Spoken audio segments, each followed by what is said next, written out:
গৌসুল আজম মাঝ ভান্ডারি মাওলানা কে মান কেন চিনলে না রে মন গৌসুল আজম মাঝ ভান্ডারি মাওলানা কে মান কেন চিনলে না রে মন গৌসুল আজম মাঝ ভান্ডারি মাওলানা কে মন গৌসুল আজমের ভান্ডারি শান মান আল্লাহ আমাদেরকে গৌসুল আজমের ভান্ডারি শান মান বেলায়েতে ফরিদাত বরকত আল্লাহ আমাদের সকলকে নসিব করুন সবাই আমিন এই মাসের চন্দ্র মাসের শেষের দিকে একেবারে 26 তারিখ দিন রাত আমার রাসূলের সবথেকে উত্তম উজ্জ্বল একটা মুজিজা এটা হচ্ছে মেরাজুন নবী সাল্লাল্লাহু তাআলা আলাইহি ওয়াসাল্লাম সুবহানাল্লাহ মেরাজুন নবী আমরা মানি কি মানি না আমার রাসূল মেরাজ গিয়েছে আমাদের জন্য নামাজ এনেছে আমাদের জন্য রোজা এনেছে নামাজ পড়া লাগবে কি লাগবে না অনেকে বলে ঈদে নাকি নামাজ লাগবে দাঙ্গাল ভাড়া ছিলেন আপুর বিজুর উত্তর দিকে একটু দাঙ্গাল ভাড়া ওখানে একজন ছদ্মবেশী পীর আছে আমি কয়েকবার ওখানে মাহফিলে গিয়েছিলাম আমার খুব একটা ভালো লাগেনি ওদের দরবারে ওদের বিরুদ্ধে কথা বলেছিলাম আমি এই জন্য আমাকে আর মাহফিলে বলে না ওনার এখানে যারা যায় কেউ নামাজ পড়ে একজনকে বললাম আমরা এদিকে নামাজ পড়তেছি এখানে নামাজ আপনারা তো পড়লেন না বললে এখানে আসলে নামাজ লাগে আমি তার একটু দরবার এটা শতানের দরবার এটা কিসের দরবার শতানের দরবারে নামাজ নাই আমার গৌসুল আজমের দরবারে নামাজ আছে কি নাই আছে আমার গৌসুল আজমের দরবারে ইমাম ছিলেন খতিব ছিলেন নামাজি ছিলেন যারা তার কাছে যেতেন তারাও নামাজ পড়তেন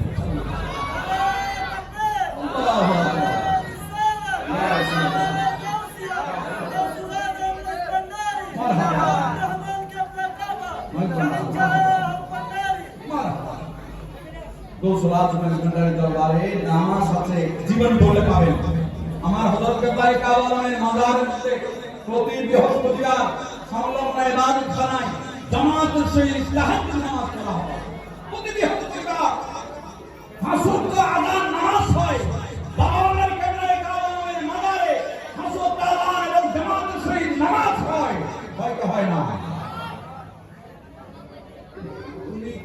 দরবার হলো এইখানে নাকি নামাজ লাগে আরো কি বলে জানেন আমার এখানে আসলে মাইজনটা যেতে হবে না শাহমানতের দরবারে যেতে হবে না গরিবের শাহমান্না মিসকিন চারখানে যেতে হবে না কোন আল্লাহ ওলিদের দরবারে যেতে হবে না আমার এখানে নাউজুবিল্লাহ ফিরাজ বিদস্তগীর আছে হাজা গরিবের নামাজ আছে কোরআন দরবারে মোহনা উচ্চারণ নাউজুবিল্লাহ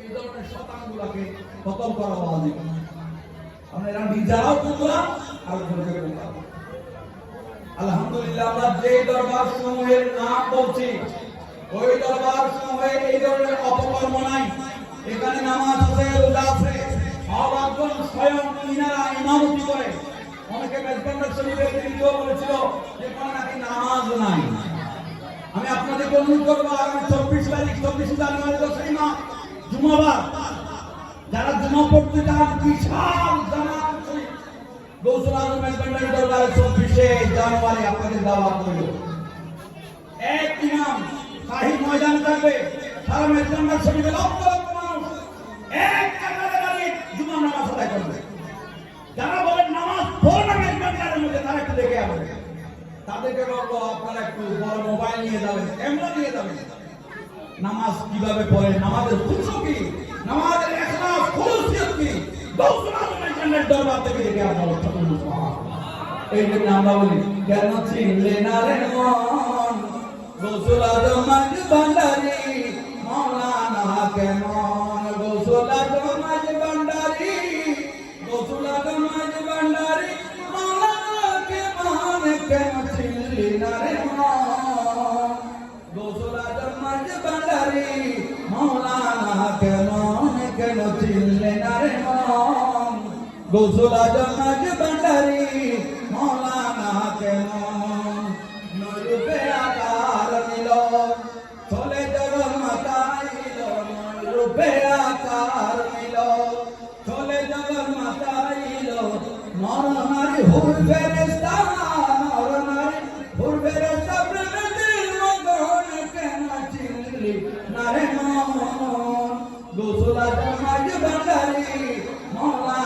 কেমন কেন চিনলে না রে মন গৌসুল আজম মাঝ ভান্ডারী মৌলানা কেমন উচ্চারণ বলুন সুবহানাল্লাহ। আপনাদের কি খারাপ লেগেছে? ভালো লেগেছে? এই ভালো লাগাটাই আসলে আমাদের দরকার। যখন অশান্তি হয়ে যাবে, বেচান হয়ে যাবে, অস্থিরতা সৃষ্টি হয়ে যাবে, জীবনে তোলপাড় আছে, তোমার দরবারে চলে যাবে, জিয়ারত করুন, ওইখানকার দরবারে ভাগ্য গান করুন, আপনার জীবনে শান্তি চলে আসবে। যেতে পারছেন না বলে আমি শরীর রহমতুল্লাহ রয়েছে আমাদের কাছে, আমাদেরকে দয়া করার জন্য আমাদের কাছে শুয়ে আছেন তিনি, তার দরবারে সেটা চোখ করে মাদারকে সামনে নিয়ে বসে পড়ুন, জিয়ারত করুন, জিকির করুন, আখির সময় মুনাত করে একটু তবু পানি দিয়ে দান, আপনার জীবনে শান্তি চলে আসবে। আল্লাহর মধ্যে সেই ক্ষমতা আছে কি নাই? ক্ষমতা দিয়েছে কে? আল্লাহ যদি ক্ষমতা আল্লাহর মধ্যে গেলে আল্লাহর কোনো সুবিধা আছে?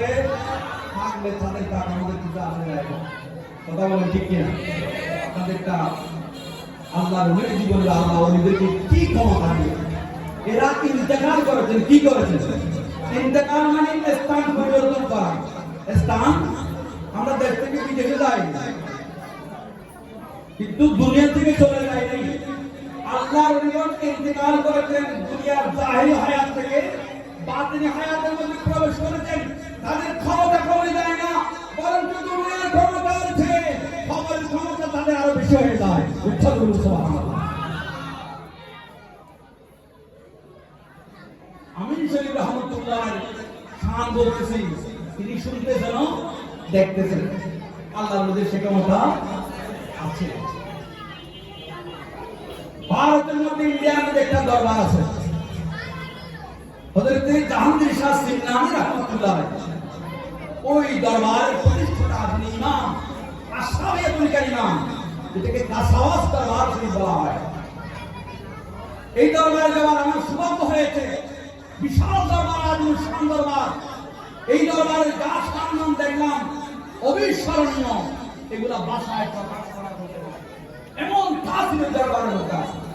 ওই দরবারের হযরত আশরাফ জামিল সিন্নানি রহমতুল্লাহ একজন বংশ পরম্পরা, একজন তার औलाद ছিলেন, তিনি ইন্তেকাল করেছেন। তাকে বলা হতো জিন্দা পীর ফতুল্লাহ রহমতুল্লাহ। তার নাম ছিল কি? জিন্দা পীর ফতুল্লাহ রহমতুল্লাহ। তাকে জিন্দা পীর বলে সকলে চিনতেন। তিনি মারা গিয়েছিলেন মঙ্গলবার দিন, ছিল কি দিন ছিল? মঙ্গলবার। আমরা বৃহস্পতিবার, শুক্রবার, সোমবার মারা গেলে আমরা তো অনেক মন্তব্য করে থেকে মানুষটা নেককার বলি কিনা, মানুষটা ভালো ভালো পেয়েছে। মঙ্গলবার যদি মারা যায় তা কিন্তু তৎকাল বলা যাবে, বলা যাবে না। জিন্দা পীর ফতুল্লাহ রহমতুল্লাহ মঙ্গলবার তিনি ইন্তেকাল করেছেন। তাকে শুয়ে রাখা হয়েছে ঘরের মধ্যে, সাদা কাপড় পরে। মানুষ ভক্ত বৃন্দ অনেক আসতেছে। তার ঘরের মধ্যে একজন মহিলা কর্মচারী ছিল, তিনি ছিল হিন্দু। কি ছিল? আমার কথা একটু বুঝে নেবেন। তার ঘরে একজন খাদেমা ছিল, কর্মচারী ছিল, তার ধর্ম ছিল হিন্দু। ওই হিন্দু মহিলাটাও তার মুরিদকে দেখার জন্য সেখানে মারা গেছেন বলে। তিনি তার মুরিদকে লাশ অবস্থায় দেখতেছেন, দেখে দেখে বলতেছেন, আপনি তো একজন আল্লাহর ওলি, আল্লাহর ওলি মঙ্গলবার কিভাবে মরে? আল্লাহর ওলি কি মঙ্গলবার মরে? এরকম উনি নিজে নিজে বলতেছেন। আল্লাহর ওলি জিন্দা পীর ফতুল্লাহ আমাদের মৃত অবস্থায় শুয়ে আছেন। জিন্দা পীর ফতুল্লাহ রহমতুল্লাহ তিনি বলতেছেন, মানতা में नहीं मानना है तो कौन नहीं मानना है। মানুষ কথা বলতে পারে, তিনি বলতেছেন, ইনি বলতেছেন, আমি কাসাউদ্দিন থেকে ৮০ কিতাব নিয়েছিলাম। ওদের কাসাউদ্দিন জাহাঙ্গীর সিন্নানি রহমতুল্লাহ লিখিত একটা কিতাব, আমাদের কিতাব। ওই কিতাবের শেষের দিকে যিনি প্রকাশনা করেছেন, তিনি এই ওয়াকিয়াটা সেখানে অ্যাড করেন। জিন্দা পীর ফতুল্লাহ রহমতুল্লাহ জীবনী এটা তিনি অ্যাড করে এই কথাটা লিখতেছেন এইভাবে। উনি মৃত অবস্থা জিন্দা পীর ফতুল্লাহ বলতেছেন, মানদাম में नहीं मानना है तो कौन नहीं मानना है। ওই বিধর্মী অমুসলিম হিন্দু মহিলাটি তার কর্মচারী বলছেন, জুম্মার দিন মরনা হয়। যিনি আল্লাহর ওলি হবেন সে কোন দিন মরবে? জুমার দিন মরবে, জুম্মা का दिन मरना है। जिंदा वीर फतुल्ला बोलते ठीक है आप जाओ जुम्मा का दिन आना उन उठे के सके उन मीठा बोलते शुरू ছিলেন मीठा থেকে উঠে আবার জিন্দগি তো জুমার দিন আসলে চললাও আমি জুমার দিনে মরব এরকম হয় এরকম পারা যাবে আমি আপনি পারবো যারা আল্লাহ ওলিদের শানে বলছে তারা मीठा বলতে কথা বলতে পারবে জুমার দিন দেখা গেল তিনি আবার মৃত্যুবরণ করলেন ওই হিন্দু রমণী মহিলাটি উনি আসলো এটা হ্যাঁ ঠিক है अभी सही है ये पीर साहब का जुम्मा का दिन मर गया बस ये सही है এখন বাবা লাগতেছে যে পীর সাহেব জুমার দিন মরেছে 12 দিন মরেছে ওই হিন্দু মহিলাটা বলেছে আচ্ছা কোন দাফন করবে জিন্দা পীর ফতুল্লাহ রহমাতুল্লাহ আলাইহি তিনি তার ভক্ত মুরিদান দরবারের মধ্যে নসিহত করেছিলেন আমি যদি মারা যাই আমার লাশটা দফন করবে কোথায় তিনি বলতেন আমাদের পারিবারিক গুরুস্থানে যেখানে বলে না সেখানে নয় হযরত আশরাফ আহমেদ সিন্নানি রহমাতুল্লাহ দরবারে যাওয়ার যে রাস্তাটি আছে ওই রাস্তার মাঝখানে দফন করবে আমার মুর্শিদ দরবারে যারা আশরাফ করে আসবে তারা আমাকে পদতলিতে করে দরবারে যাবে এটা আমার জন্য নাজাত ছিল কেমন আশাক দেখেন পীরের কেমন ভক্ত আমাদের তো পীর আছে কি নাই পীরের খবর আছে নাই পীরের খবর পীর আমাদেরকে সবক দিয়েছেন সবকের কোনো খবর ঠিক কি না পীর যারা বায়াত হয়েছে আমাদের বলছি আমাদের ভাইরা আপনারা কেন আছেন বড় হুজুর কেমন বায়াত হয়েছে মহান মুর্শিদ হক মুর্শিদ যারা সবক নিয়েছেন সবকগুলো তামা হক পালন করবেন দেখবেন আপনি সুবিধায় থাকবেন আপনি মুসিবতে থাকবেন না আপনি অভাবে থাকবেন না কম খেতে পারেন কিন্তু না খেয়ে থাকবেন পকেটে কম টাকা থাকতে পারে কিন্তু টাকা ছাড়া পকেট থাকবে না ইচ্ছা জোর সুবহানাল্লাহ এগুলো হচ্ছে তরিকত পন্থীদের জন্য বিশাল নিয়ামত আল্লাহ আমাদেরকে সেভাবে বুঝার তৌফিক দিন সবাই বলুন আমিন জুমার দিন মারা গেল উনি নসিহত করেছেন হযরত আশরাফ আহমেদ সিন্নানি রাহমাতুল্লাহ আলাইহির মাজারে যাওয়ার পথে যেন তাকে দাফন করা হয় কিন্তু সবাই মিলে যখন নিয়ে ইন্তেকাল করার পর বৈঠক করলেন বলে এটা কিভাবে হয় আমরা দেখে শুনে কিভাবে তাকে একটা রাস্তায় দাফন করব তিনি নসিহত করেছেন ঠিক আছে তার প্রেম ভালোবাসা ভক্তি শ্রদ্ধা পীরের প্রতি কিন্তু এটা তো আমরা করতে পারি না এটা করতে পারি না বলে তারা কি করলো তাদের ডিসিশন চেঞ্জ করে ওই তাদের পারিবারিক গুরুস্থানে দাফন করার সিদ্ধান্ত নিল এমন সময় একজন মজলুম আল্লাহর ওলি এসে একজন মজলুম আল্লাহর ওলি এসে দেখতেছে তার দুই ভাগ হয়েছে এখানে এক পক্ষ বলছে হুজুর যেখানে বলেছেন ফতের মধ্যে রাস্তার মধ্যে সেখানে দাফন করবো আরেক পক্ষ বলতেছে না হুজুর বললো আমরা কারো পদদলিত হতে দিতে পারি না আমাদের হুজুরকে আমরা গুরুস্থানে দাফন করবো আরেকজন মজলুম আল্লাহর ওলি এসে বলেছেন সমাধান তোমরা ঝগড়া কথা করিও না এটা সমাধান আমার কাছে আছে সমাধান আমার কাছে আছে ঝগড়া করতে হবে না কিরকম সমাধান ওই মজলুম আল্লাহর ওলি বলতেছেন তোমরা দুইটা খবর করবা একটা গুরুস্থানে আর একটা রাস্তার মধ্যে দুইটা খবর করবা সর্বপ্রথম তোমরা কোথায় নিয়ে যাবা গুরুস্থানের খবরের পাশে নিয়ে এই জিন্দা পীর ফতুল্লাহর লাশটা রাখবা তিনি যদি কবরে নেমে যায় তাহলে তুমি দাফন করে ফেলবা আচ্ছা মুর্দা কি কবরে নামতে পারে অস্বাভাবিক কথা নয় কি এগুলো কি স্বাভাবিক কথা স্বাভাবিক কথা নয় আল্লাহ ওদের জীবন স্বাভাবিক নয় আমরা যেগুলো স্বাভাবিক মনে করি এগুলো স্বাভাবিক নয় যদি আমরা আমাদের গুলো স্বাভাবিক মনে করি ওই আল্লাহর জীবনীগুলোকে অস্বাভাবিক মনে করি আসলে ওগুলাই স্বাভাবিক আমাদের গুলো অস্বাভাবিক যদি বুঝতে চাই আর বুঝতে পারি আল্লাহ আমাদেরকে বুঝার তৌফিক দিন সবাই বলে আমিন বলুন দুইটা খবর কমন করবো একটা খবর কমন করবা গুরুস্থানের মধ্যে একটা খবর করবা রাস্তার মধ্যে যদি জিন্দা পীর ফতুল্লাহ রহমাতুল্লাহ কবর নেমে সেখানে দাফন করবা যদি সেখানে না নামে তাহলে তোমরা তাকে এখানে রাস্তার খবরের পাশে নিয়ে আসবা এখানে আমি রাখবা যদি তিনি নেমে যায় এখানে দাফন করবা না নামলে আবার তোমরা গুরুস্থানে নিয়ে যাবা এই ফতোয়া দিলকে কোন মজলুম আল্লাহ দেখেন আল্লাহর শান আল্লাহর মর্যাদা আল্লাহর ক্ষমতা আল্লাহ কি ক্ষমতা দিয়েছেন তিনি মারা যাওয়ার পরেও কথা বলেছেন উঠে গেছেন মঙ্গলবার বুধবার বৃহস্পতিবার জীবিত থেকে বৃহস্পতিবার শুক্রবার আবার মৃত্যুবরণ করেছেন এবং মরার পরেও কি কর্মকাণ্ড দেখাচ্ছেন জিন্দা বীর ফতুল্লাহ রহমাতুল্লাহ আলাইহি নিয়ে গেলেন গুরুস্থানে কবরের পাশে। অনেকক্ষণ দাঁড়িয়ে থাকলে নামতেছে না, তো ওরা হেসে নামানোর জন্য চেষ্টা করতেছে, যারা এখানে আপনার পক্ষে যায়, কিন্তু জিন্দা বীর ফতুল্লাহকে এক ফুল পরিমাণ লাগতে পারেনি। এরা চতুর্দিকে রয়ে 8-10 জন মানুষ অনেক চেষ্টা করে চালানোর জন্য, কিন্তু এক চুল এদিকে করতে পারে না, আলগাইতে পারতেছে না। তখন ওই মসজিদ আল্লাহর বলতে তোমরা ওনাকে এখান থেকে এক চুল এদিকে করতে পারবে না যদি তিনি সম্মতি না হয়। তোমরা শুরুতে দেখলেও তোমাদের মতন মানুষ, ইনি তোমাদের মতন সাধারণ নয়, ইনি আল্লাহর ওলি, ইনি আল্লাহকে রাজি করেছেন, খুশি করেছেন, নবীকে খুশি করেছেন, তাকে তোমাদের মতো মনে করো না। উচ্ছ্বাস করো সুবহানাল্লাহ। এখন একজন আল্লাহর ওলি যদি আমাদের মত না হয়, রাসূল আমাদের মতন, রাসূল আমাদের মতন হবে, আসলে কথা একটু যুক্তির কথা। একজন আল্লাহর ওলির স্বভাব একটু কিরকম, তো রাসূল কিরকম হতে পারে, এইভাবে যদি বুঝি রাসূলুল্লাহর সাথে কথা বলার কোনো জবান আছে, আমরা তো রাসূলুল্লাহর শান বর্ণনা করতে পারি, শান বর্ণনা করা সে জবান তো আমাদের কাছে নেই, এটাই তো বেয়াদবি হবে যদি মনে করি। আল্লাহ আমাদের সকলকে হেফাজত করুন, সবাই বলে আমিন। আসসালামু আলাইকুম নূরে চশমে আম্বিয়া, আসসালামু আলাইকুম বাদশাহে সকালে হো কাসাতিল বিসালি ফাকুল আমরাতি নাওয়ে তাআলি আসসালামু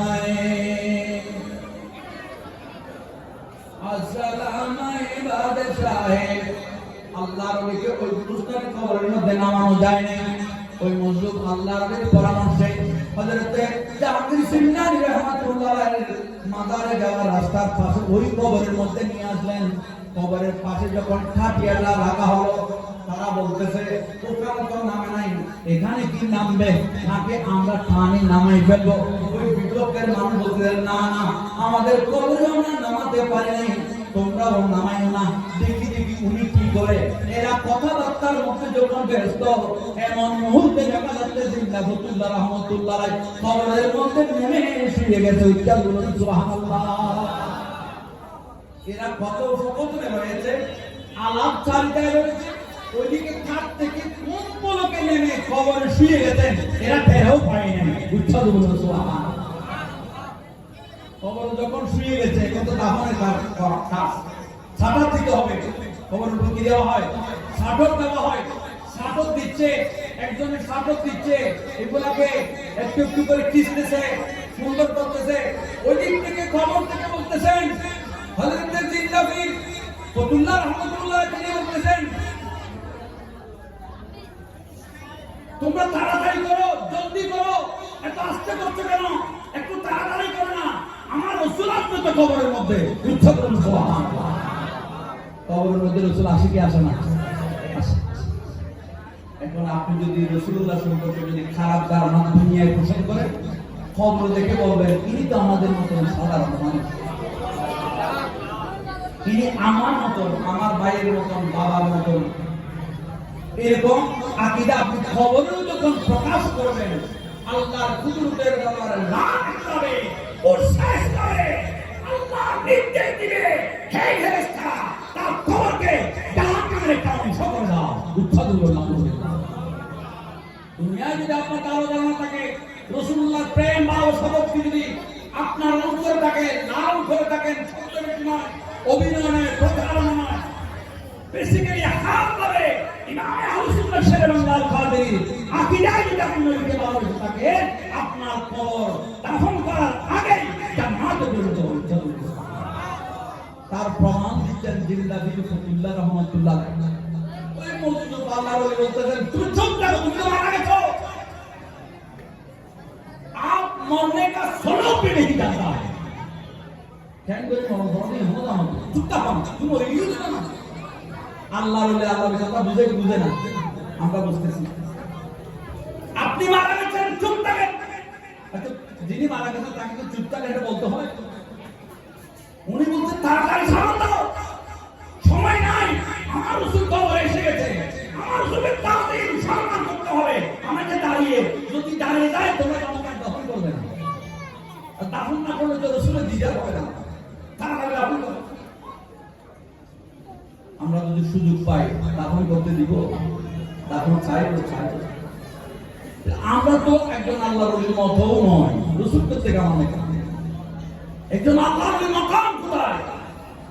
তিনি বলছেন জলদি করো, রাসূলুল্লাহ আগে খবর নেই, রাসূলুল্লাহ को ताज़ीम करना है, जल्दी करो। ওই মুসলিম আল্লাহর ওলি বলতেছে, हे फतुल्लाह, तुम मरने का सबक भी नहीं जानते, কিভাবে মরতে হবে তুমি সেটা জানো? চুপ থাকো তুমি, আমাদেরকে কাজ করতে দাও।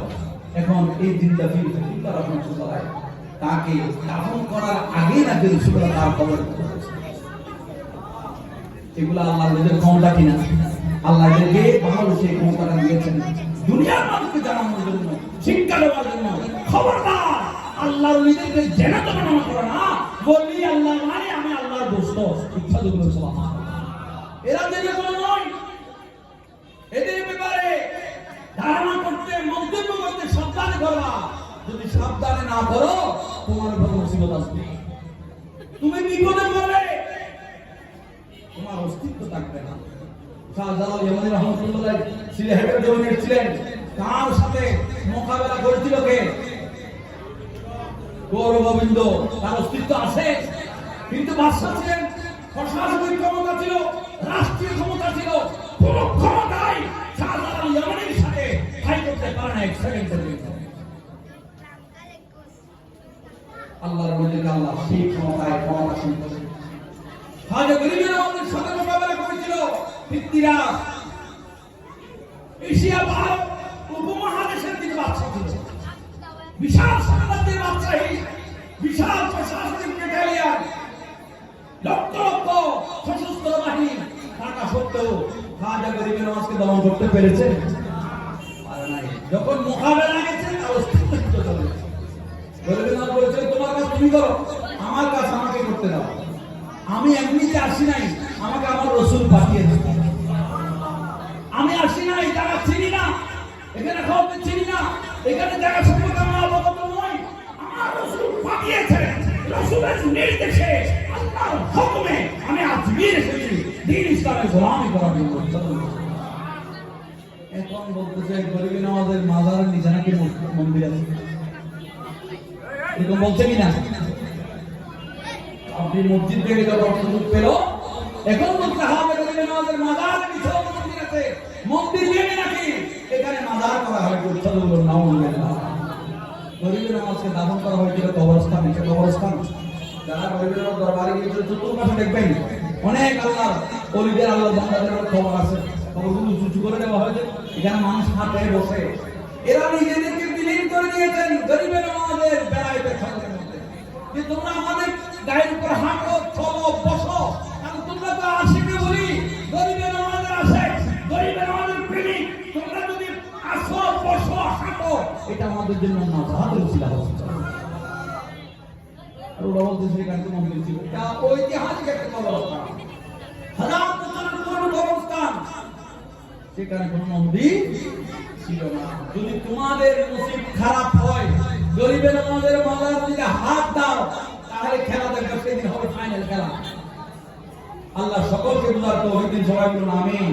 ওলি কামের শান মান বুঝে তাদেরকে মহব্বত করে, তাদের প্রতি যেন আমরা তাদের জীবনী অনুসরণ করে নিজের জীবনকে গঠন করার, গঠন করার তৌফিক দিন, সবাই বলে আমিন।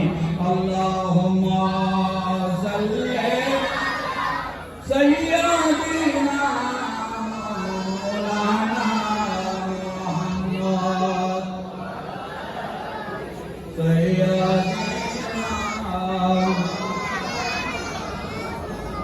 আল্লাহ তুমি দয়া করো, নসিব করো মদিনা নবীজিকে না দেখাইয়া কবরেতে নিবেন না।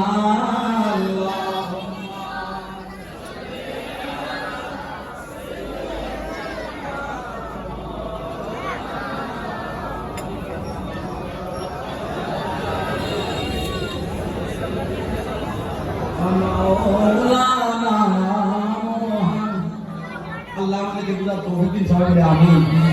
আল্লাহর ওলিদেরকে এরকম ক্ষমতা দিয়েছেন দেখছি আমরা কিতাবের মধ্যে সতর্ক দেখছি, এরপরেও আমাদের হোশ আসছে না আল্লাহর ওলিদের ব্যাপারে গুস্তাখি বিয়াদবি। ভাই তারা দীর্ঘদিন বৃদ্ধি পাচ্ছে ঠিক না বেটি? যাদের তকদির নসিব খারাপ হয়ে গেছে তারাই খারাপ। আমি ইমাম সাহেব আল্লাহ আল কাদের রহমতুল্লাহ কথা বলছিলাম, তিনি আর জীবন থেকে একটা কথা আপনাদের শোনাই। তিনি এমন একজন আল্লাহর ওলি ছিলেন, এমন মাকামের একজন আল্লাহর ওলি ছিলেন, তিনি কবরস্থানে গিয়ে মুর্দাদের সাথে কথা বলতেন। তিনি মাজার ঢুকে আল্লাহর সাথে কথা বলতেন। গৌসুল আজম আজমের শাহী যে নামগুলো লিখেছেন, যে কোসলামগুলো লিখেছেন, তিনি বলছেন জালাওয়াল হোসেন আজমের রশিদ গৌসুল আজমকে বলছেন, আমি এটা আমি নিজ থেকে লিখি নাই, আমার মদিনাওয়ালা আমাকে ইশারা করেছেন, আমি গৌসুল আজম আজমের শাহের মন্তব্য দেখেছি, এতটুকু আমি শেষ করিনি, আমি স্বয়ং গৌসুল আজম আজমের দরবারে গিয়ে আমার হযরত কেবলায়ে কাবা আলমের সাথে আমি ডাইরেক্ট কথা বলেছি, কথা বলে বলে এই মন্ত্রগুলো আমি শুনিয়েছি, আমার গৌসুল আজম আজমের সমর্থন করেছেন, আমি কিতাবের বিরুদ্ধে করেছি। সাল্লাল্লাহু গৌসুল আজম আশা আহমদ ভান্ডারী আচরাগে উম্মতানে আহমদে সালাতুয়া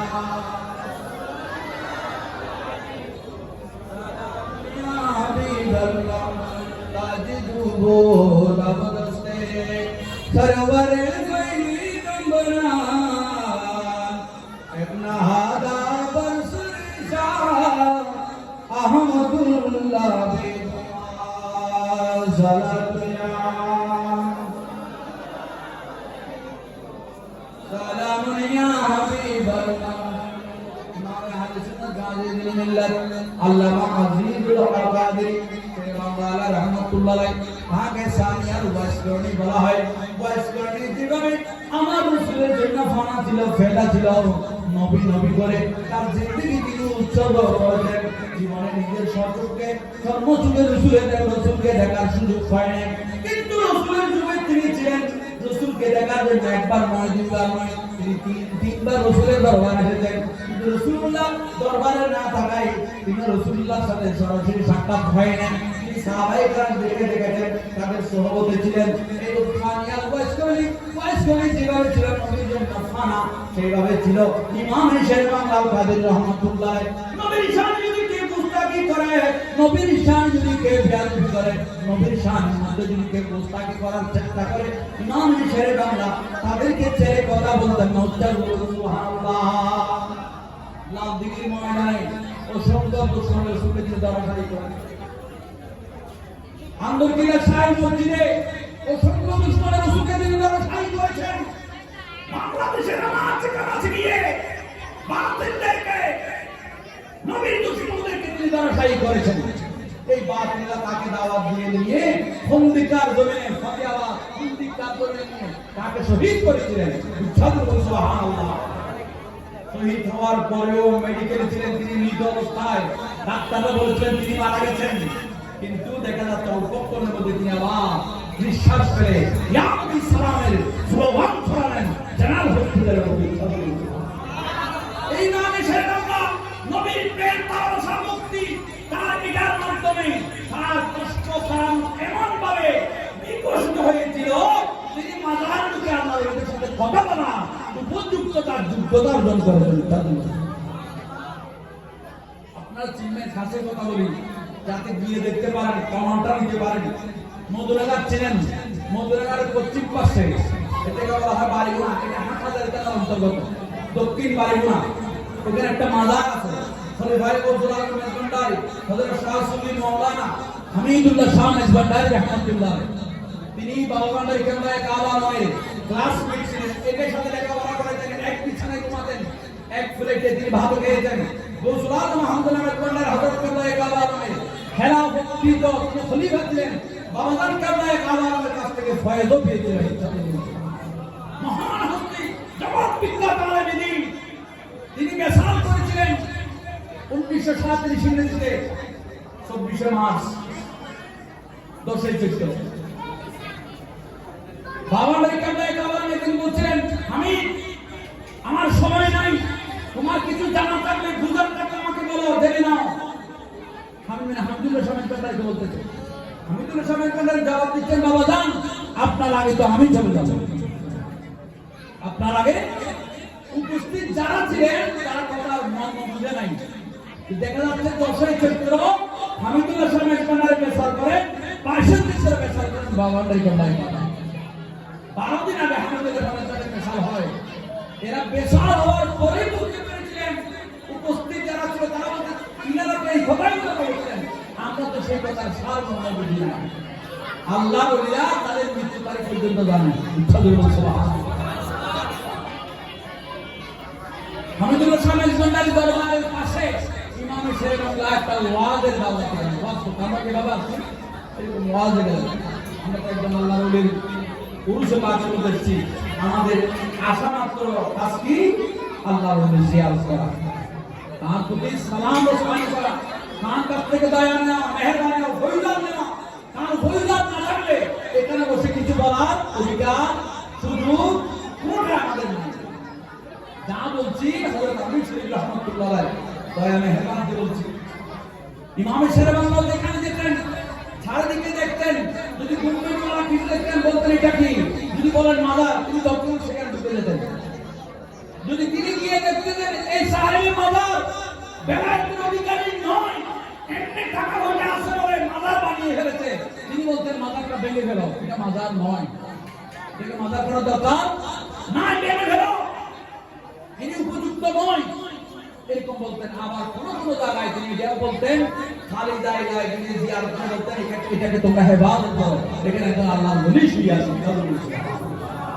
হযরত ইমাম ইসলাম কদির রহমাতুল্লাহ আলাইহি হাটাজারি জেলার অন্তর্গত উত্তর মাদ্রাসা দক্ষিণ বাড়িগোড়া নামক জায়গায় হামিদুল্লাহ সাহেব গন্ডারি রহমাতুল্লাহ আলাইহি মাজারের মধ্যে প্রবেশ করলেন।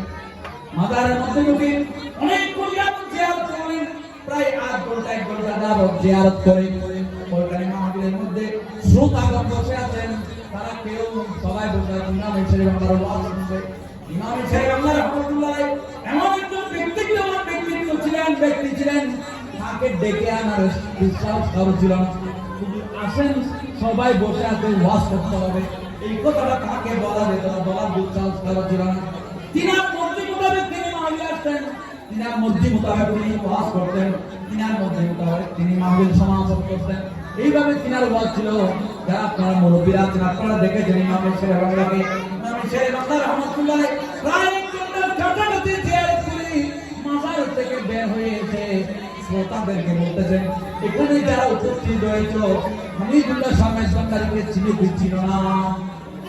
হ্যাঁ হুজুর চিনি, তিনি আমাদের দাদা হয়, আমাদের বড় আব্বা হয়, আমাদের জ্যাঠা হয়। বললো আমি দীর্ঘক্ষণ তার সাথে কথা বলেছি, তিনার একজন ছেলে আছে যার নাম ওয়াহিদুল আলম, সরকারি চাকরি করে। হামিদুল্লাহ সাহেবের সন্তানকে আমি বিয়াই লিখেছি, তিনি আমাকে বিয়াই লিখেছেন। খবর থেকে কি বিয়াই লেখা যায়? কে বলতেছেন? ইমাম সাহেব বলতেছেন তিনি আমাকে বিয়াই লিখেছে, আমিও তাকে বিয়াই লিখেছি। ওনার একজন ছেলে আছে ওয়াহিদুল আলম শেখ, তাকে আমার নিয়ে যাওয়ার জন্য বলেছেন। সুবহানাল্লাহ। ওয়াহিদুল আলম কি এখানে আছে? এনারা বলতেন হুজুর এখানে নাই, তিনি তো চাকরি করে হয়তো একটা কোনো হুজুর থেকে চলে আসছে, বুঝে একটু দেখে আমি তার সাথে আমি কথা বলি। কেউ একজন গিয়ে ডেকে আনলেন, হুজুর আপনাকে রাখতেছে, আপনার বাবার সাথে নাকি তিনি কথা বলেছেন। এই কথাটা তিনি দৌড়ে আসলেন, হুজুরকে সালাম কদমবুসি করে বললেন হুজুর আপনি আমাকে ডেকেছেন? বললেন হ্যাঁ বাবা ডেকেছি, তোমার আব্বা তো আমাকে বিয়াই ডেকেছে, আমিও তাকে বিয়াই ডেকেছি, আমার মেয়ে তোমাকে দেওয়ার জন্য বলেছে, তুমি কি রাজি আছো? তুমি রাজি থাকলে দেবো, রাজি না থাকলে কাকে দেবো? আমার মেয়ে বলে যে হ্যাঁ হুজুর আমার আব্বা যখন খবর থেকে আপনাকে বিয়াই ডেকেছে, আমার জন্য মেয়ে ঠিক করেছে, তাহলে আমি না বলার সেই দুঃসাহস আমার নাই, আমি কবুল করলাম। সৈয়দা সকিনা বেগম ইমাম সাহেব শাহাদাতি ওই আলহামদুলিল্লাহ সাহেব ছোট শাহাদাত আছে ওয়াহিদুল আলম কে দিয়েছিলেন। সুবহানাল্লাহ। বাবা বিয়ে ঠিক করেছেন কোথায় থেকে? কবর থেকে। আল্লাহ মিলে পারে কি পারে না? ক্ষমতা দিয়েছে কে? আল্লাহ দিয়েছে। আল্লাহ যদি ক্ষমতা দিয়ে থাকে তাহলে এখানে মোল্লার মাথা খারাপ করার কোনো কারণ নেই। আল্লাহ আমাদেরকে আল্লাহর ওলিদের শান মান বুঝার তৌফিক দিন সবাই মিলে আমিন। আল্লাহুম্মা সাল্লি আলা মুহাম্মাদ ওয়া আলা আলি মুহাম্মাদ ওয়া আলা আলি ইয়া কারীম ইয়া রহিম সাইয়্যিদি আনতা মাওলা ইয়া হাবিবি মুরশিদি আল্লাহুম্মা সাল্লি আলা মুহাম্মাদ ওয়া আলা আলি সাইয়্যিদিনা মুহাম্মাদ ওয়া আলা আলি সাইয়্যিদিনা মুহাম্মাদ আল্লাহুম্মা সাল্লি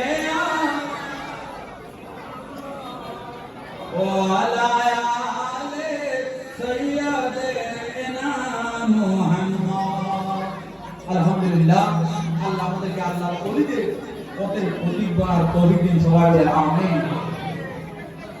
বিশ্ব নিশান শাহ হযরত সৈয়দ জিয়াউল হক মেহতারি কদ্দাস সিরহুল আজিজ আল্লাহর ওলিদের ক্ষমতা আল্লাহ যে দিয়েছেন, এদেরকে ক্ষমতা দিয়েছেন বলেই আমরা সাধারণ মানুষদের অনেক উপকার হয়, হয়তো হয় না।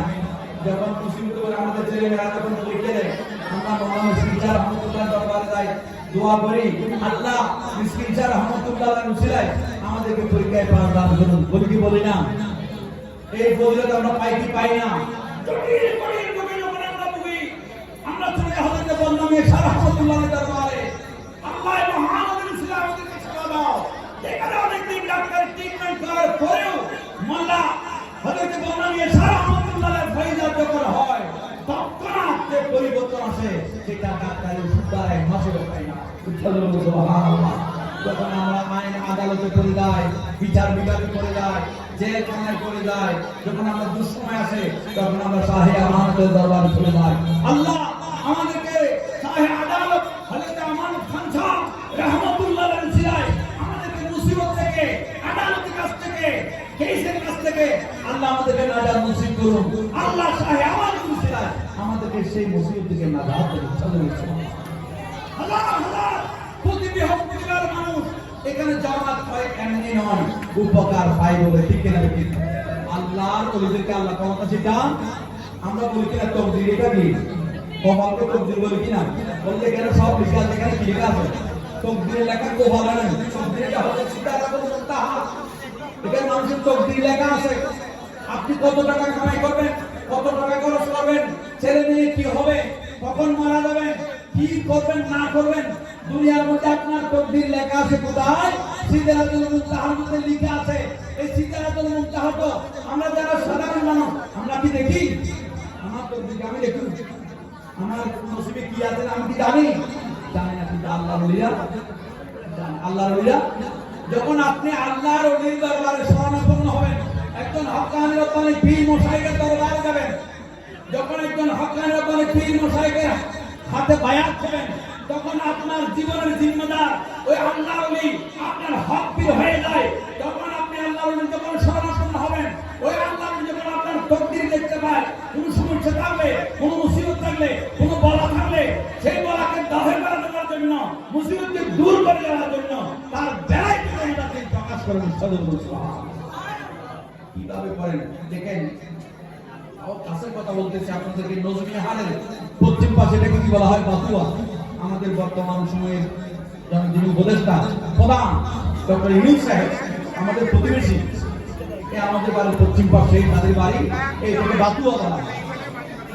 এই বাতুয়া গ্রামে, বাতুয়া নজমিয়া হাল বাগানের মধ্যে একজন খলিফা ছিল, তাকে বদর খলিফা বলা হয়। তিনি কাফনের কাপড় বিক্রি করতেন, প্রসিদ্ধ নাম, সবাই চিনে ওনাকে। মানুষও খুব লায়েক, ভদ্র, সম্মানের মানুষ ছিলেন। তার ছেলে মোহাম্মদ সেলিম সেই বিদেশ যাচ্ছে, বিদেশ যাবে। বিদেশ যাওয়ার আগে পাসপোর্ট রেডি, টিকিটও রেডি, আগামীকাল ফ্লাইট 6টায়।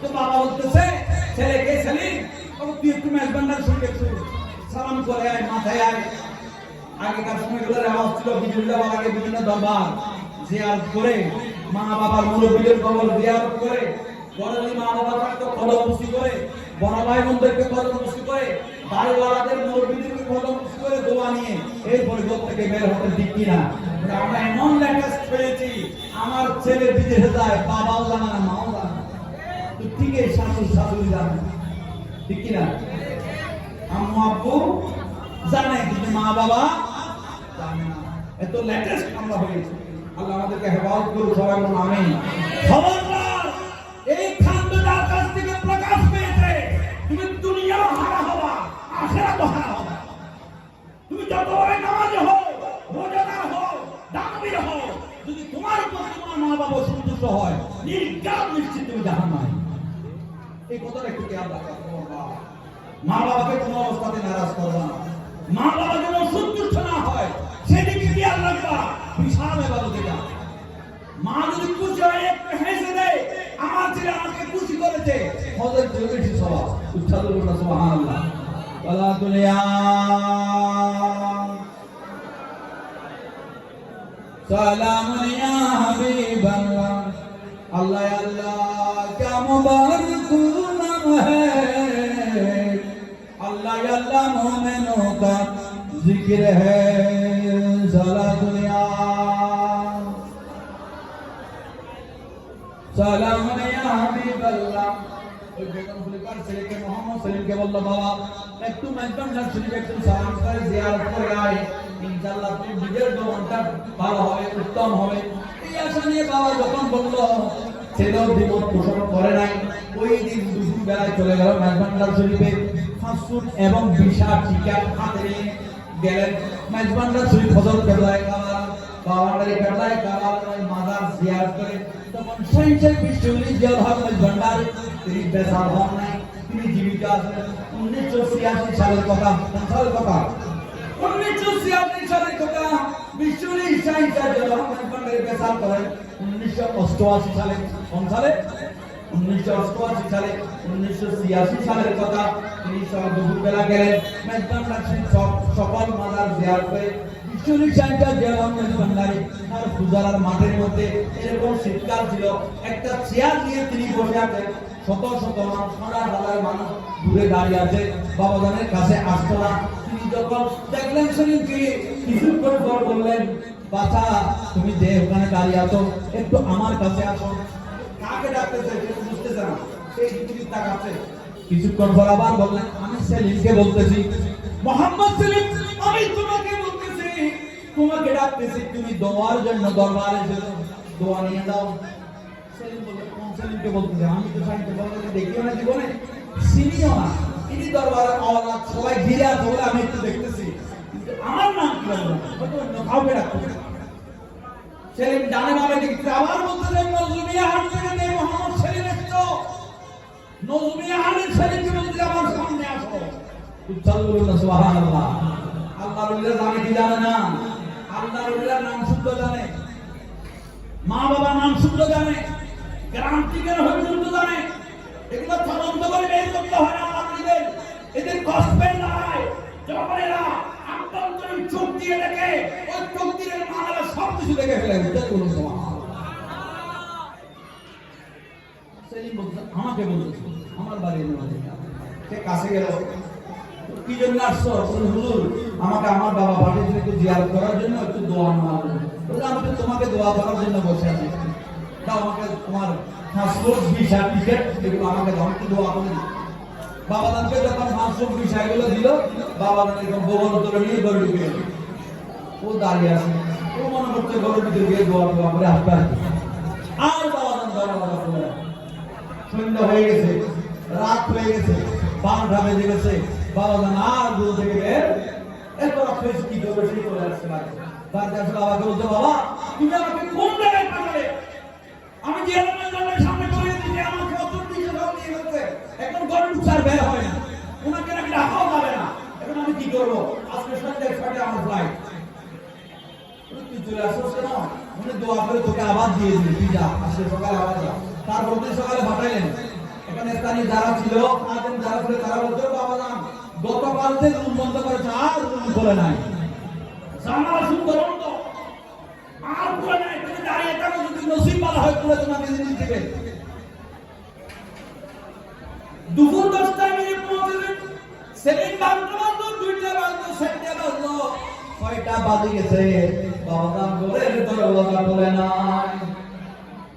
মোহাম্মদ সালিম মাসুমের সময় শেষ, বিশার সময় শেষ, টিকিটের সময় শেষ, আর ফ্লাইট চলে গেছে, ফ্লাইট মিস করেছে, ফ্লাইট চলে গেছে।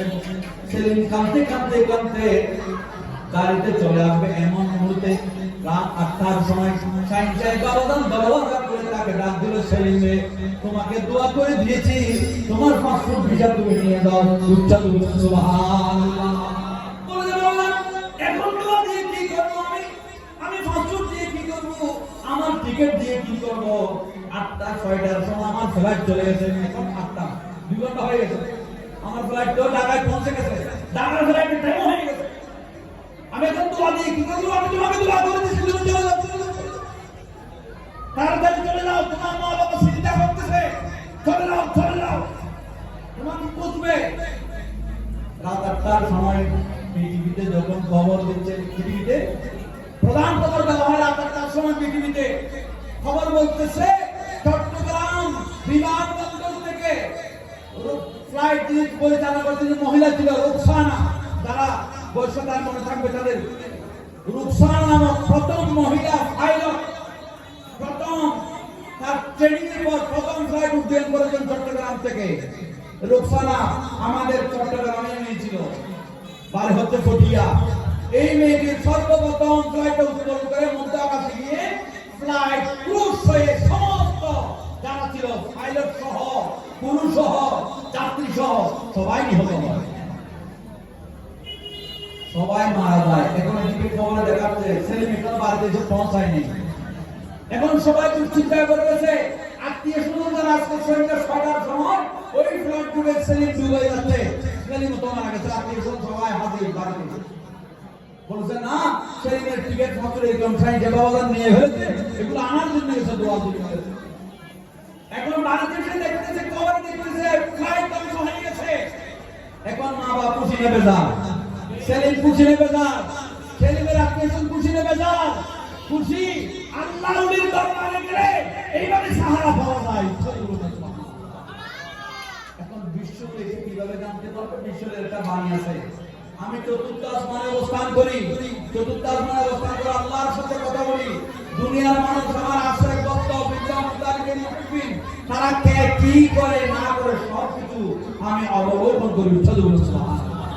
এই বাণীটার সাথে যদি আপনি কোরআনের আয়াতের যদি সামঞ্জস্য দেন, এটা হচ্ছে আবদানের স্তরের আল্লাহ বলি। সুবহানাল্লাহ।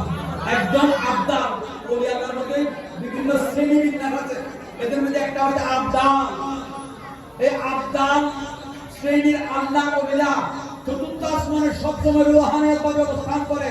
এরা আল্লাহর কুদরত অবলম্বন করার ক্ষমতা আল্লাহ দিয়েছেন, দুনিয়ার জমিনে কে কি করতে না করতে সব কিছু দেখা ক্ষমতা ওদেরকে আল্লাহ দিয়েছেন। এখন চাই বাবাজান ওদেরকে বিশ্বরের চাই যে রহমান ভান্ডারী তিনি কিভাবে বুঝলেন ওই ফ্লাইটটা ক্রুজ হবে? সেলিম যদি সেই ফ্লাইট উঠে সেলিম ধ্বংস হয়ে যাবে, মারা যাবে। তুমি যখন ভান্ডার দরবারে এসে যাও, আমি শাহিনশাহ দরবারে তুমি যখন এসেছো দোয়ার জন্য, তোমাকে তো দোয়া করতে হয়, তোমাকে তো দয়া করতে হয়। তুমি যদি এখান থেকে দোয়া নিয়ে যাওয়ার পর যদি ফ্লাইট যদি অ্যাক্সিডেন্ট করে মারা যাও, তরিকায় গোসল আজমের ভান্ডারে গুণগান হয়ে যাবে। কথা বল ঠিক না? আল্লাহর দরবারে গেলে যদি মুসিবত থাকে, মানুষ বলে কি করে না, তুমি তো সাইকেল সিকিউরিটি দরবারে অনেক গিয়েছো, হুজুর কেবলা মাহফিলে গিয়েছো, জুলুসে গিয়েছো, মেকলান্ডে চলে যাও, তো তোমাকে তো মুসিবত ছাড়ে না, বলে কি বলে না? মুসিবত ছাড়তে না, এটা আমার মুসে। আমি বায়াত করেছি হুজুর কেবলার হাতে, আমি বায়াত করেছি হলাল মুসলমান মেকলান্ডের হাতে। আমার আদর্শ তো পরিবর্তন হয় নাই, আমার খাসলত পরিবর্তন হয় নাই, আমি মিথ্যা কথায় আছি, আমি নামাজ পড়ি না, ব্যবসায় বেজাল দিই। কথা বলেন ঠিক কিনা? মুরব্বীদের সাথে বেয়াদবি করি, মা বাবাকে সেবা করি না, মা বাবাকে অসন্তুষ্ট রাখি, মুসিবত আমার পিছ ছাড়বে? বলেন তুমি তো কোন মেজবান্ডার সেলিব্রেশন দোয়ার জন্য তোমাকে দোয়া করতে হয়, তোমাকে দোয়া করার জন্য আমি তোমার পাথর নিয়ে ফেলেছিলাম, কারণ আমি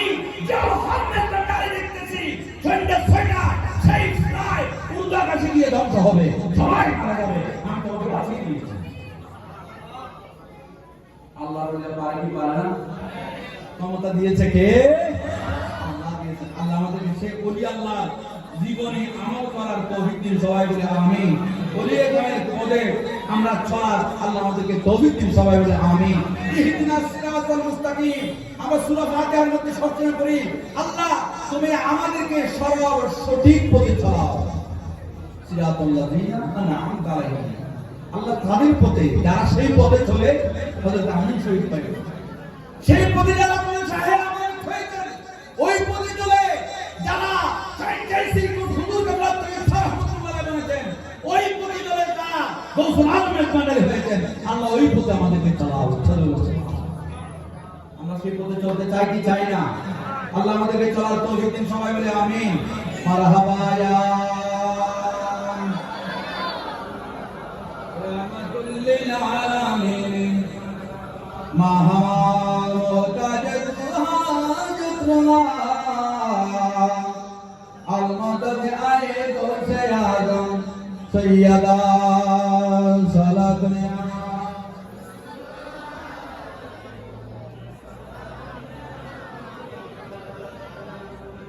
পীর মুস্তাফি আব্দুল কাদের জিলানী রাদিয়াল্লাহু তাআলা, তিনি হচ্ছেন গৌসুল আজম। তিনি কি? তিনি গৌসুল আজম, ওলিগণ সম্রাট। সমস্ত ওলিগণ তার খাতকে ওলিগণের খাতে নিতে হবে। যারা পীর দস্তগীরের কদমকে গ্রহণ করবে না, মেনে নিবে না, তারা কোনো নীতি হতে পারবে না, ওলি হতে পারবে না। আমিন শরীফ রহমাতুল্লাহ আলাইহি গৌসে পাকের কদমকে গ্রহণ করেছেন বলে তিনি আমিন শরীফ হয়েছেন।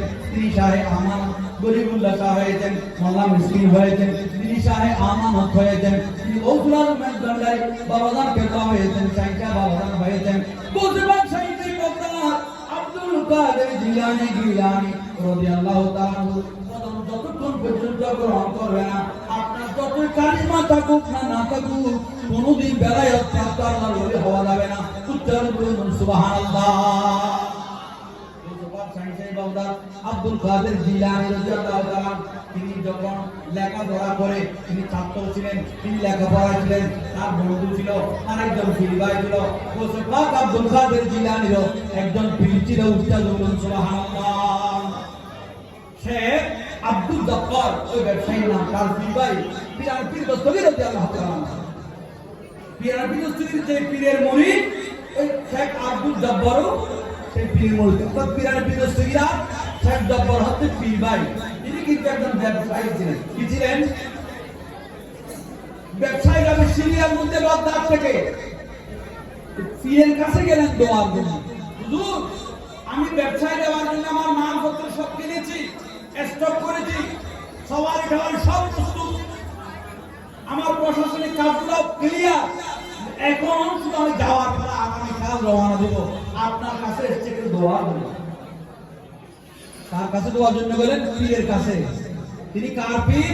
শেখ আব্দুল জব্বারের পীর এবং শেখ আব্দুল কাদের জিলানী পীর দস্তগীরের পীর। পীর সাহেব কি বলতেছে? বাবা, তুমি ব্যবসায় যাই না, ব্যবসা অসুবিধা হবে। বলে অসুবিধা হবে, আমি তো মাল সামান সব কিনে ফেলেছি, ওদের মধ্যে বোঝাই করে ফেলেছি, কালকে সকালে রওনা দেবো, একটু আপনার কাছ থেকে দোয়া নিতে এসেছি। যখন দোয়া নিতে এসছো, আমি তোমাকে দোয়া করতেছি ব্যবসায় লাভের জন্য। যদি ক্ষতি হয় আমি দেখতেছি তুমি যখন ব্যবসা বাতি করে তুমি অনেক লাভ করতে পারবা, অনেক লাভ করে, তোমার লাভ করে আসার পথে তোমাদেরকে ডাকাত দলে পাবে, ডাকাতে তোমাদের সবাইকে হত্যা করে তোমাদের দল সম্পর্ক করে নিয়ে যাবে। উচ্ছাদে বলতেছেন পীর সাহেব বলতেছেন ঘটনা ঘটলে যে আগে কিভাবে জানবো? আল্লাহ জানে, আল্লাহ জানে। আল্লাহ পীর দস্তগীর আব্দুল কাদের জিলানী রাদিয়াল্লাহু তাআলা পীর সাহেব কেবলা, শেখ আব্দুল জব্বারের পীর সাহেব কেবলা তাকে মানা করলেন, বাবা তুমি ব্যবসায় দিও না, ব্যবসায় তোমার লাভ হবে, কিন্তু আসার পথে তুমি মারা যাবে, তোমাকে মেরে ফেলবে ডাকাতরা, তোমাদেরকে মেরে ফেলবে।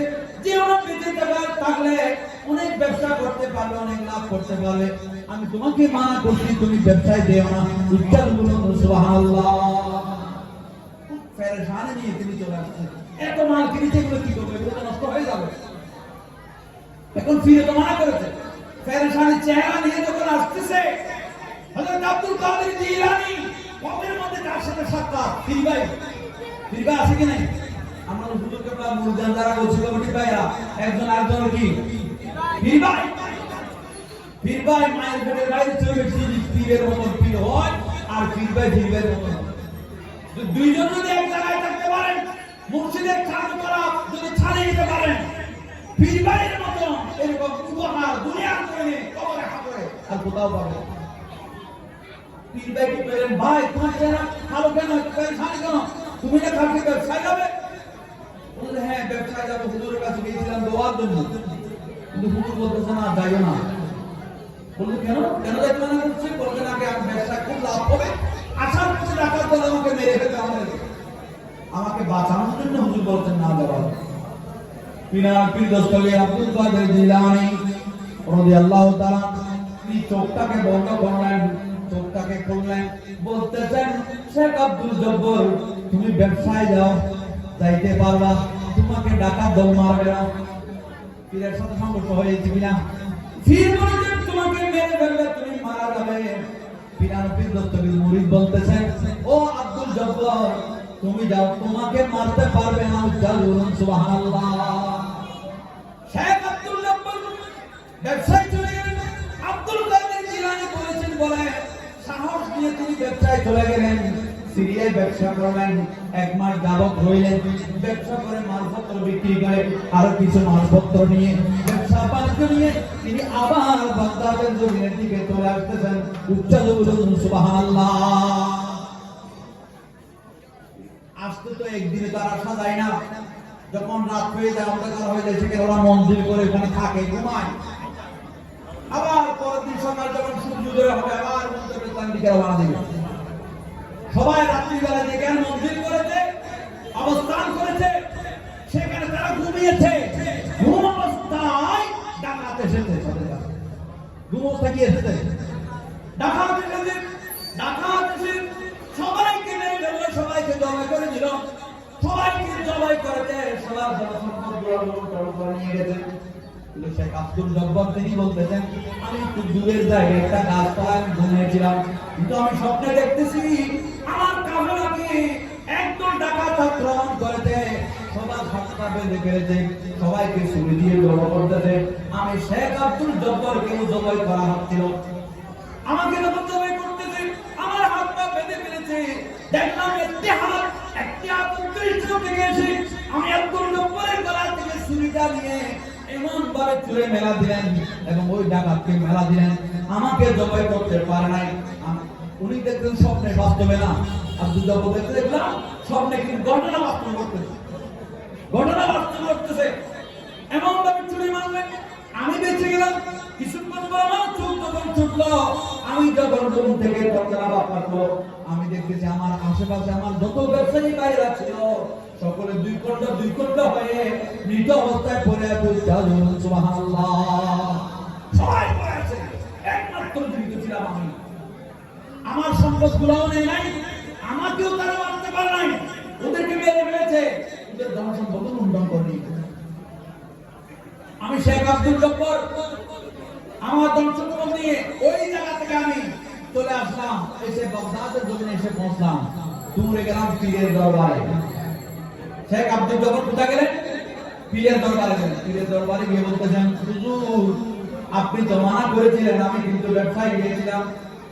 হুজুর বললেন এই শেখ আব্দুল জব্বার আমি তোমাকে মানা করেছিলাম, খবরদার তুমি ব্যবসায় যেও না, তোমাকে মেরে ফেলবে। তুমি কি মরো নাই? তুমি কি জীবিত আছো? বললেন হুজুর অনেক বড় একটা ঘটনা ঘটে গেছে।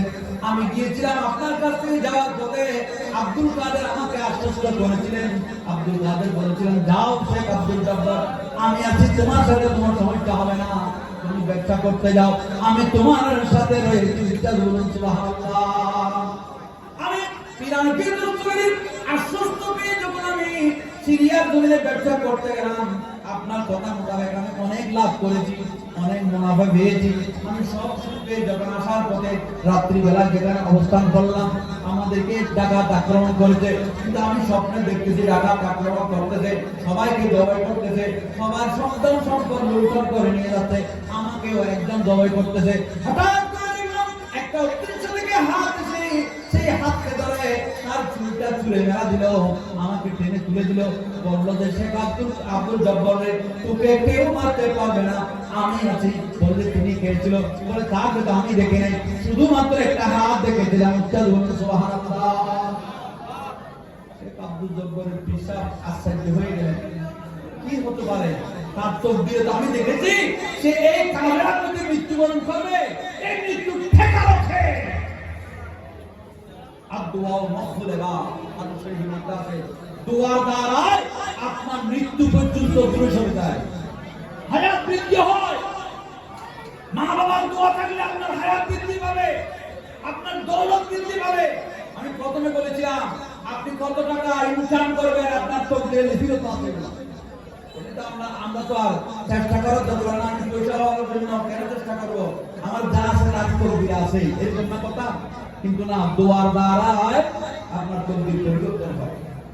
দোয়ার দ্বারাই আপনি গরিব না থাকলেও তকদিরের মধ্যে দোয়া থাকলে আপনি হাজার কোটি টাকা মালিক হবেন। আর দোয়ার দ্বারাই আপনি গরিব হলেও গরিব হয়ে যাবেন। দোয়ার দ্বারাই যদি মা বাবা কষ্ট পায়, মা বাবাকে যদি সাহারা না দেন, মা বাবার সেবায় যদি আপনি না থাকেন, মা বাবা যদি মনকে একটু পেরেশানি করে, আপনার দৌলত যেদিকে যাবে সেদিকে ধ্বংস হবে, যেদিকে যাবে সেদিকে ধ্বংস হবে। কোন সময় আপনিও ধ্বংসের ছাপায় চলে যান, এটা অসম্ভব নয়। আল্লাহ আমাদেরকে মুরব্বীদেরকে ইজ্জত এবং সম্মান করার তৌফিক দিন। সবাই বলুন আমিন। ইয়া রাসূলুল্লাহ, ইয়া হাবিবাল্লাহ, ইয়া রাসূলুল্লাহ, ইয়া হাবিবাল্লাহ, ইয়া রাসূল। আমারে মরণের নিদান কালে তাকে নবীজি আমার শিয়ারে দেখিব, আপনাকে আপন নয়নে। ইয়া রাসূলুল্লাহ, ইয়া হাবিবাল্লাহ, ইয়া রাসূলুল্লাহ, ইয়া হাবিবাল্লাহ, ইয়া রাসূল। মুনকির নকির আসিয়া সওয়াল করবেন বসাইয়া, দেখিব নবীজি পর্দা উঠাইয়া, করিব সালাম কদম দরিয়া। ইয়া রাসূলুল্লাহ, ইয়া হাবিবাল্লাহ, ইয়া রাসূল, ইয়া হাবিবাল্লাহ, ইয়া রাসূল। রাসূলের জিকির করতে খারাপ লাগছে, পেরেশানি লাগছে, কষ্ট হচ্ছে, আওয়াজ দিয়ে মুসিবত থাকলে দূর হয়ে যাবে, পেরেশানি থাকলে দূর হয়ে যাবে, সমস্যা থাকলে পরিচ্ছন্ন হয়ে যাবে।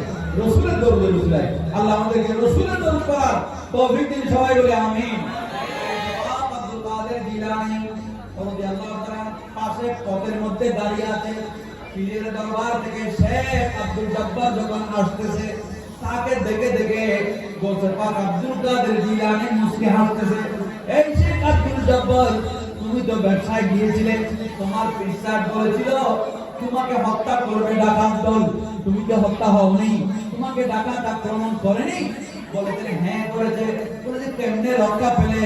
বলতে হুজুর আমি তো জানি না, কিন্তু আপনি যখন আমাকে আশ্বস্ত করেছিলেন, আপনি যখন অনুমতি পেয়েছিলাম, আপনি যখন যেতে বলেছিলেন, পীর সাহেব মানা করার পরেও আমি শেখ আব্দুল জব্বার ব্যবসায় চলে গিয়েছিলাম।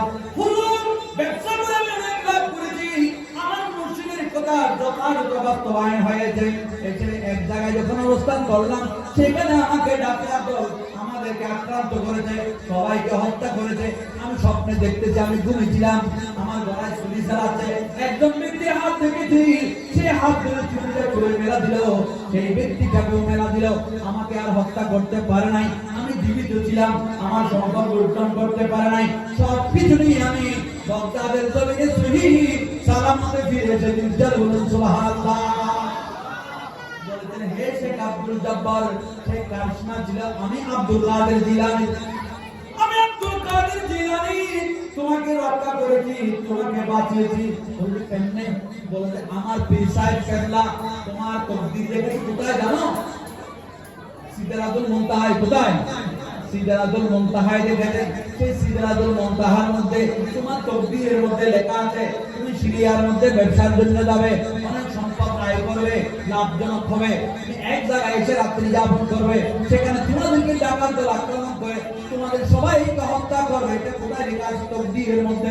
উজ্জ্বল বলুন সুবহানাল্লাহ। আল্লাহর আরেকটা রিজার্ভ বানানো আছে, কি বানাম? খতিয়ান কোটে পাওয়া যায় কিনা? কোটা না ভাই কোথায় খাবেন? আরো জায়গা আছে, আর কয় জায়গা আছে? 3টা জায়গা, 3 জায়গায় আপনার খতিয়ান আপনার দলিল পাবেন। কারণ কোন একটা জায়গায় ক্ষতিগ্রস্ত হয় আপনাকে আরেক জায়গায় দিতে হবে। তো এই জন্য দেশের সরকার গভর্নমেন্ট এগুলো 3টা সাইডে জায়গায় ভাগ করে এই কাগজপত্রগুলো রাখে। একটা আছে রিজার্ভ ফান্ড, ওইটা সহজে হাত দিতে পারবেন না, ওইটা কেউ জানে না। ওটা যারা উচ্চপদস্থ কর্মচারী, কোর্ট কাছারি, এদের নলেজে থাকে এটা। আপনাকে পরামর্শ দিবে কোর্ট থেকে নেওয়ার জন্য, ভূমি অফিস থেকে নেওয়ার জন্য, অথবা থানা অফিস থেকে নেওয়ার জন্য। রিজার্ভ বানানোর কথা কেউ বলে না। আপনারা বলতে পারেন হুজুর আপনি করতে কেন বলেন? আপনাদের খুশি না? আমিও আমার বাড়িঘরের কাগজপত্র ঘাঁটতে গিয়ে মুরুশির দাদার বাবের জায়গা কাগজ পাচ্ছি না, অনেক জায়গায় খোঁজাখুঁজি করলাম, কোথাও পাচ্ছি না। এখন একজন সিনিয়র উকিল একটা রিজার্ভ বানানো, সেটা আপনাকে ঢাকায় গিয়ে তাল্লাশি দিতে হবে। এটা শুধু তাল্লাশি দিতে গেলে 5,000 টাকা জমা দিতে হয়। উনি 1 সেকেন্ডে বের করুন আর 5 ঘন্টায় বের করুন, 5,000 টাকা জমা দিয়ে তাল্লাশি দিবে। তাল্লাশিতে পেলে পাবে, না পেলেও আপনি 5,000 টাকা দাবি করতে পারেন। রিক্সের মধ্যে দিতে হবে। এটা রিজার্ভ বানান, ওখানে থাকে কাগজপত্র, কোথাও না থাকলে অন্যান্য জায়গায় যদি নষ্ট হয়ে যায় ও রিজার্ভ বানানো আপনি পাবেন। ও দুনিয়ার মানুষ, আল্লাহর কুদরতের একটি রিজার্ভ বানানো আছে, সেটাকে বলা হয় কিতাবুল্লাহ। এটার নাম কি? এটার নাম হচ্ছে কিতাবুল্লাহ। এই কিতাবুল্লাহর মধ্যে মানুষের তকদির লেখা আছে। সমস্ত আল্লাহর ওলিগণ আরশে আজিমের মধ্যে সিদরাতুল মুনতাহার মধ্যে যে তকদিরটি লেখা আছে, সমস্ত ওলিগণ ওই সিদরাতুল মুনতাহার তকদির দেখার অধিকার রাখে। উচ্চারণ করুন সুবহানাল্লাহ। রিজার্ভ বানান যেটাকে বলা হয় কিতাবুল্লাহ, ওই জায়গায় দেখার সমস্ত ওলিদের ক্ষমতা নাই। ক্ষমতা আব্দুল কাদের জিলানী বলতেছেন শুধুমাত্র সেই ক্ষমতাটা দিয়েছেন আল্লাহ। আমি আব্দুল কাদের জিলানীকে। উচ্চারণ করুন সুবহানাল্লাহ। কেমন আল্লাহ দেখেন, কেমন গৌসুল, কেমন আব্দুল কাদের জিলানী একমাত্র আল্লাহর ওলিদের মধ্যে ওই রিজার্ভ বানান, তাল্লাশি করা, দেখা, চোখ দেওয়া অধিকার রাখে আব্দুল কাদের জিলানী। ওলিহিল গলাদাহারা লাউদের সালাম কানি আব্দুল কাদের জিলানী। ওলি দিগর রাজাহারা লাউদের সালাম আব্দুল কাদের জিলানী।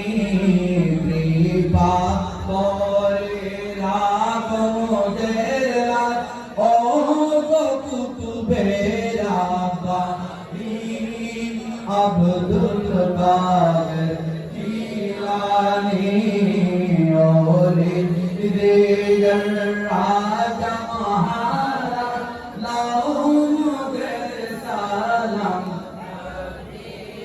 আব্দুল কাদের জিলানী। উচ্চারণ সুবহানাল্লাহ। বলছেন আব্দুল কাদের জিলানী বললেন, ও আমার ভাই পীর ভাই শেখ আব্দুল জব্বার, আমাদের মুর্শিদ কেবলা যে কিতাবটি দেখেছেন তোমার তকদির, এটা সিদরাতুল মুনতাহার কিতাবটি দেখেছেন, সেটার মধ্যে লিপিবদ্ধ আছে তুমি সিরিয়ার মধ্যে ব্যবসায় যাবে, লাভজনক ব্যবসা করবে, ফিরে আসবে, প্রতিমধ্যে গুম হত্যা ডাকাতরা তোমাদেরকে হত্যা করবে। এটা ওই তকদিরের মধ্যে লেখা আছে। কিন্তু আল্লাহ কিনা রিজার্ভ বানাও, যেটা হচ্ছে কিতাবুল্লাহ, ওইটার মধ্যে লেখা আছে তুমি সিরিয়ার মধ্যে যাবে, ব্যবসা করবে, লাভজনক হবে, এই জায়গায় সে হিসাব দিবে, ঘুমের মধ্যে টাকা ডলার তোমাদেরকে হত্যা করবে, এখানে লেখা আছে। কিন্তু এই কিতাবুল্লাহর মধ্যে একটা টিকা লেখা আছে। কি আছে? টিকা বুঝলেন? এখন ছেলে লেখাপড়া নাই, টিকা নেই। টিকা চিনবে না? যারা লেখাপড়া টিকা চিনো, টিকা চিনবে না। এই 10 বছরে যারা লেখাপড়া করে টিকা বুঝবে না। টিকার একটা কারিশমা আছে, হিকমত আছে। আপনি যে মেইন শব্দটা যেটা পড়তেছেন, ওখানে অনেক শব্দ আমাদের বুঝে আসে না, বাংলা কত হলেও সেই শব্দের সারমর্ম অর্থ ব্যাখ্যা কিন্তু টিকার মধ্যে লেখা থাকে। এখানে একটু ছোট করে এক দেখবেন অথবা 2 দেখবেন, একটা অক্ষরের পরে এই একটা দেখে যদি নিচে টিকার মধ্যে দেখেন, ওই শব্দের অর্থ আপনি বিস্তারিত দেখেন টিকার মধ্যে জানতে পারবেন। এগুলো বেশিরভাগ টিকার মধ্যে লেখা আছে। আমরা যে কিতাব বলে হাসিয়া বলে থাকি, একটা হচ্ছে মূল এলাকা, একটা হচ্ছে হাসিয়া। ও হাসিয়ার মধ্যে টিকা থাকে, ওই টিকাগুলো হচ্ছে তফসির ব্যাখ্যা। সেগুলো যদি না বুঝে আলেম হবে না, আল্লাহর ক্ষমতা বুঝবে না, নবীর শান বুঝবে না, তারা কিতাব বুঝে না। কেন ভাই? এটা বুঝতে হবে। বুঝার জন্য আল্লাহর দরবার যেতে হবে, নবীর প্রেম ভালোবাসা রাখতে হবে। যার কাছে নবীর প্রেম ভালোবাসা নাই, কিতাবের লোক তার অন্তরের মধ্যে আসবে না, কোনোদিন আসবে না।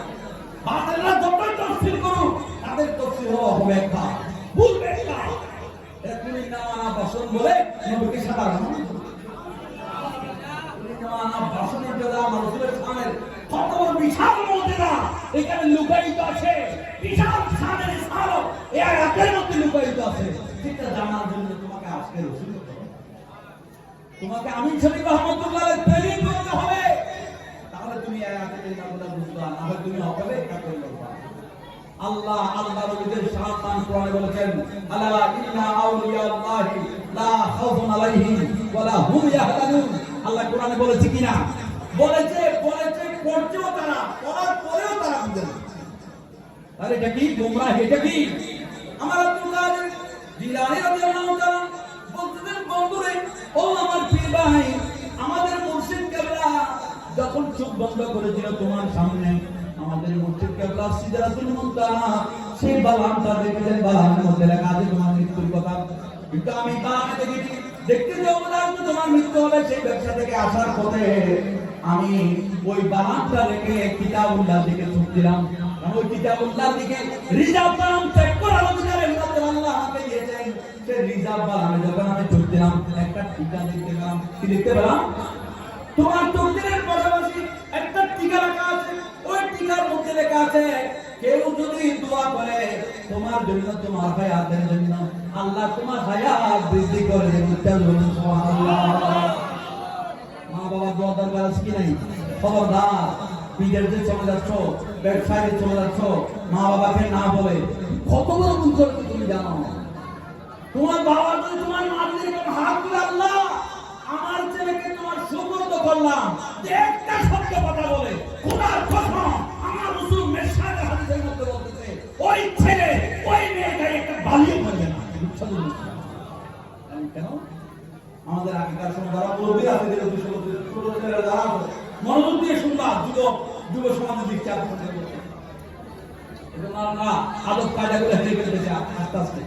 কদম মুসিবত আওয়াজ চলে গেছে। আমরা কি বলছি? কি বেদাত নাকি কদম মুসিবত? কদম মুসিবত হলে বেদাত হয়। কদম মুসিবত কদম মুসিবত শব্দের অর্থ বুঝো। আল্লাহ আমাদের পুরো তৌহিদের সবাই মিলে আমি খবরদার, মা বাবার পায়ে ধরে শোনা খবরদার। কোন মোল্লায় কি বলবে এগুলো না, কবি তোমার মা বাবা কি বলেছে সেটার দিকে তাকাও। যদি বলি মা বাবা আমি যাচ্ছি, কলেজে যাচ্ছি, স্কুলে যাচ্ছি, মাদ্রাসা যাচ্ছি, ব্যবসা যাচ্ছি, যদি আপনার মা বাবার জবানে বের হয় আল্লাহ সরুজ বলে কিনা? আমাদের সে কি বলে? ও আল্লাহ সরুজ, আমার আল্লাহ সরুজ বলে কিনা? অর্থাৎ তোমাকে আল্লাহর উপর সুবর্দ করলাম, এই কথাটা যদি মা বাবার জবানে এসে যায়, তাহলে আপনি বর্ষা পাবেন, আপনি ছক্কা মেরেছেন। আপনি কি মেরেছেন? কিন্তু সেই মর্মগুলো আমরা বুঝি না। আল্লাহ রাসূল বলেন, থক্ক না ওই ছেলে মেয়েদের জন্য আল্লাহ দুইটা ফেরেশতা নিয়োগ করে, দুই পাশে ডানে বামে দুইটা এক্সট্রা ফেরেশতা দেয়। দুইটা ফেরেশতা আমাদের খাঁজে আছে কি নাই? আছে। এই যখন মা বাবা যখন তোমাকে আল্লাহর উপর সুবর্দ করলাম, এই কথাটা বলার সাথে সাথে আল্লাহ দুইটা ফেরেশতা এক্সট্রা আপনাকে নিয়োগ দিবে। এই দুজন ফেরেশতার কাজ কি? আপনি যদি গাড়ির চাকায় চলে ঢুকেন, আপনাকে বের করে আনবে। আপনার গায়ে যদি ছাদ ভাঙি বলে ছাদ ধরে রাখবে, অথবা আপনাকে বের করে আনবে, ছাদ ধরে রাখবে। আপনার গায়ে যদি ডাল ভাঙি বলে, গাছ ভাঙি বলে, সেই গাছটাকে টেকে দিবে দুজন ফেরেশতা, আপনাকে তুলে নিয়ে আসবে। জটিল জটিল মুসিবত থেকে রক্ষা করার জন্য আল্লাহ দুইজন ফেরেশতাকে এমন ভাবে নিয়েছে, খবরদার এই ফেরেশতা আমার এই গঙ্গার উপরে একটা বাড়িও না হয়। আল্লাহ তোমার এই গঙ্গা তো এত এত ফোয়ারে গঙ্গা হবে, ঠিক আছে? তখন বারাগুলো নামাজ সালাম হবে, রোজা কারানো রাখে, কিন্তু ওনার দাম চাওয়া করলে ঘরে বেরিয়ে লিখছে। আল্লাহ বলছে ফেরেশতা তোমরা বুঝবা না, ও ঘর থেকে বের হওয়ার সময় তার মা বাবা কত খুশি করেছে। মা বাবাকে বলেছে, মা বাবা আমি যাচ্ছি দোয়া করিয়ে। তার মা বাবা দোয়া করেছে, বলেছে বাবা দাও আল্লাহর উপর সুবর্ণ করলাম। তার ছেলেকে আমি আল্লাহর উপর সুবর্ণ করেছে, আমি আল্লাহর কুদরতের হাতে ছেড়ে দিয়েছে।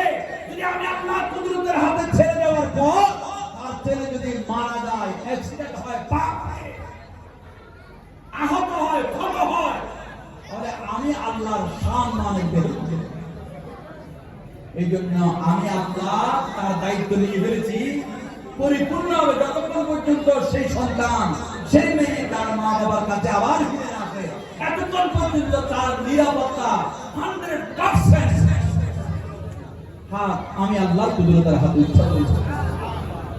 দেখেন, মা বাবাকে বলে গেলে, মা বাবাকে স্মরণ করলে, সম্মান করলে কত ফায়দা আছে। আল্লাহ বলি বলতেছেন, আমি রিজার্ভ দ্বারা যখন সুখ দিলাম, টিকার মধ্যে দেখতেছি যদি তোমার জন্য কেউ দোয়া করে, তোমার হায়াত বেঁচে, তোমাকে ডাকাত মারতে পারবে না, তোমার সম্পদ ডাকাত লুণ্ঠন করতে পারবে না, যদি তোমার জন্য কেউ দোয়া করে। এখন শেখ আব্দুল জব্বার বলতেছে, ও আমার পীর ভাই আব্দুল কাদের জিলানী, আমার জন্য কে দোয়া করলো?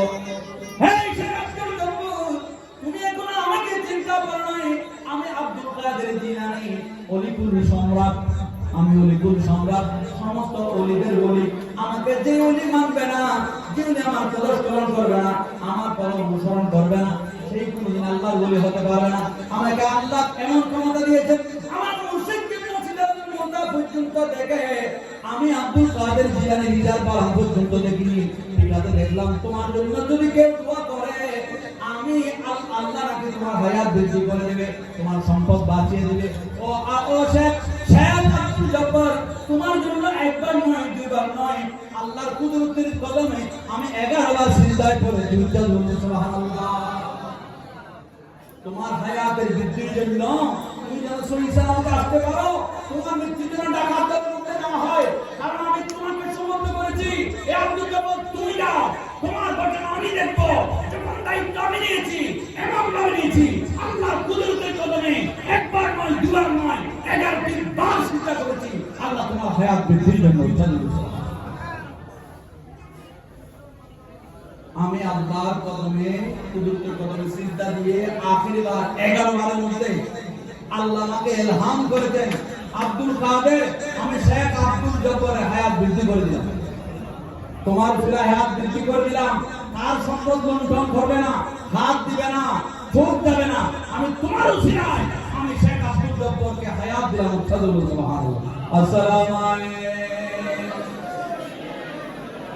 আসসালামু আলাইকুম বাদশাহে সকালে হো বোকা সাদিল বিজানি পাকুল হামরাতে নামে তালি।